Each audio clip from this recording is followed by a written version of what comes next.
오늘은 데드풀과 좀비 데드풀의 머리, 즉 헤드풀의 여정을 이어서 전해드릴 시간입니다.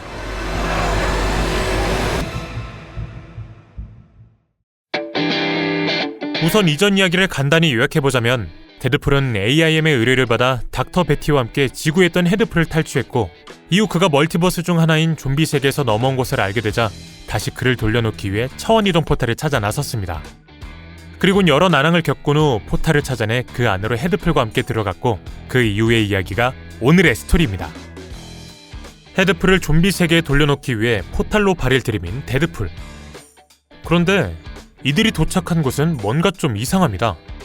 이곳은 좀비 세상이 아닌 캐나다였고 그냥 캐나다도 아닌 또 다른 데드풀이 윌슨 소령으로서 근무하고 있는 캐나다였는데요.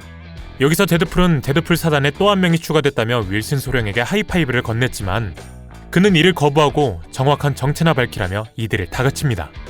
차가운 윌슨 소령의 반응에 실망한 데드풀. 그는 어차피 잘못 도착한 것이니 바로 떠나겠다고 윌슨 소령에게 삐친 감정을 내비치는데요. 하지만 윌슨 소령은 불법 침입자를 이대로 보내줄 순 없다며 그를 순식간에 포획해버립니다. 잠시 후 제압당한 데드풀을 신문하기 시작하는 윌슨 소령. 그리고 이런 그에게 이건 남자답지 못하다며 남자 대 남자로 정정당당하게 붙은 후 승자의 요구를 들어주자 말하는 데드풀. 윌슨 소령은 남자의 본능이 끌어올랐는지 해당 요구를 단번에 받아들였고 둘은 바로 맨투맨 싸움을 시작합니다. 결과는 예상하셨다시피 데드풀의 비겁하다면 비겁한 기습으로 인한 승리였죠. 윌슨 소령을 쓰러뜨린 데드풀은 서둘러 헤드풀을 챙긴 후 다시 차원을 이동합니다. 그리고 이번에 그가 도착한 곳은 여자 데드풀이 캡틴 아메리카와 혈전을 벌이고 있던 세계관. 여자 버전의 자신이 정의의 상징 캡틴과 싸우고 있는 모습을 본 데드풀은 어느 편에 서야 하나 잠시 고민했지만 역시나 동족과 함께해야 된다 마음먹고 순식간에 싸움에 동참합니다. 데드풀이 준비한 전략은 헤드풀을 원거리 무기로 이용해 캡틴 당황시키기. 이렇게 캡틴은 갑자기 등장한 3명의 데드풀에 당황한 나머지 기절해버리고 만답니다. 그리고 상황이 정리되자 데드풀에게 고마움을 표현해야겠다 느낀 여자 데드풀은 이러한 선물을 선사하죠. 물론 분위기는 순식간에 무거워졌고 데드풀은 상황이 더 어색해지기 전에 서둘러 헤드풀을 챙겨 다시 차원을 이동합니다. 자기 자신과 키스한 느낌은 어때? 라고 비꼬는 헤드풀과 말이죠. 이들이 새롭게 도착한 곳은 서부시대. 이번에는 데드풀의 꼬마 버전, 즉 키드풀이 총싸움을 하기 직전인 상황에 놓여 있었는데요. 키드풀은 데드풀을 보자마자 파트너가 생겼다고 좋아하지만 데드풀은 이젠 변형 버전을 보는 것도 지겹다며 그를 직접 쏴버리곤 바로 다른 차원으로 이동합니다. 그리고 아이러니하게도 이번에 이들이 도착한 곳은 베티와 파일럿 빌이 대기하고 있던 본래의 인간 세계. 베티는 좀비 머리를 없애러 간 것이 아니었냐며 화를 냈고 포탈에 들어간 지 10초 만에 돌아왔다고 말해줍니다. 물론 데드풀은 이러한 사실에 깜짝 놀랐고 너넨 우리가 무슨 일을 겪고 돌아왔는지 상상도 못할 것이라고 맞받아치는데 이때 의문의 목소리가 자신이 모든 걸 설명해주겠다며 등장합니다. 바로 닥터 부드였죠. 닥터 부드는 말합니다.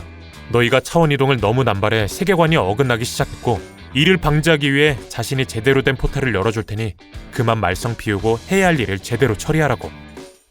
이렇게 데드풀과 헤드풀은 드디어 좀비 세계로 향하는 제대로 된 포탈에 발을 들이밉니다. 그런데 이때 데드풀이 포탈 속으로 들어가자마자 베티와 파일럿 빌 뒤에 나타나는 맨싱. 위기를 느낀 베티와 빌은 될 대로 되라며 같이 포탈 속으로 뛰어들어 버리죠. 결국 다같이 좀비 세계에 도착한 이들. 그리고 이들을 발견하곤 달려드는 수많은 좀비들. 데드풀 일당은 일단 몸을 숨긴 후 계획을 짜보자며 서둘러 무너진 건물 안으로 피신하게 됩니다. 문제는 이곳도 안전하지 않다는 것. 갑자기 거대한 로봇을 타고 있는 좀비 파비앙이 벽을 부수며 이들을 급습합니다. 그리고 파비앙은 급습에 쓰러진 데드풀을 밟아버리려 시도하는데 이때 갑자기 로켓포가 날아오더니 파비앙의 로봇을 폭파시켜버립니다.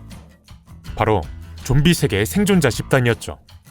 생존자 집단의 리더로 보이는 여자는 자신을 베로니카 체이스라고 소개하며 말합니다. 도움이 필요해 보이기에 일단 도와줘봤다고. 통성명을 마친 후 베로니카는 데드풀 일당을 은닉처로 데려갑니다.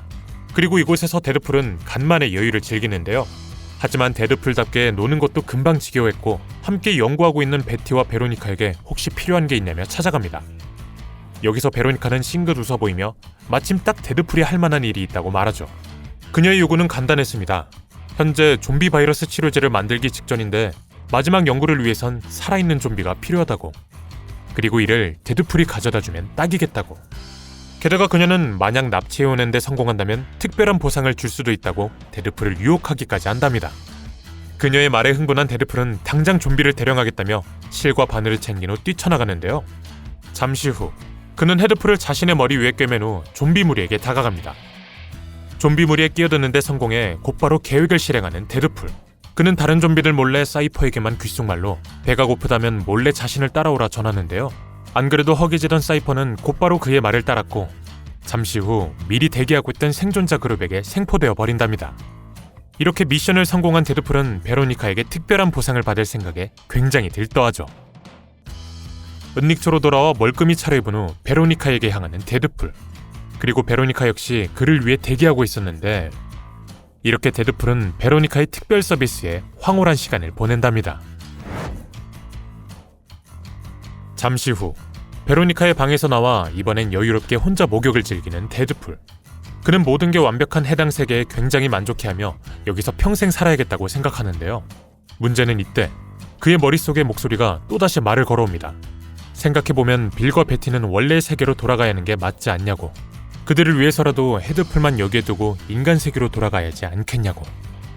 데드풀은 고통스럽지만 이러한 말에 동의하며 베로니카에게 작별 인사를 전하러 무거운 발걸음을 옮기기 시작하는데 과연 데드풀은 유혹을 이겨내고 원래의 세계로 돌아갈 수 있을까요? 아니, 유혹을 이겨낸다 해도 밖에서 대기하고 있는 수많은 좀비 무리에게 살아남아 다시 포탈로 향할 수나 있을까요?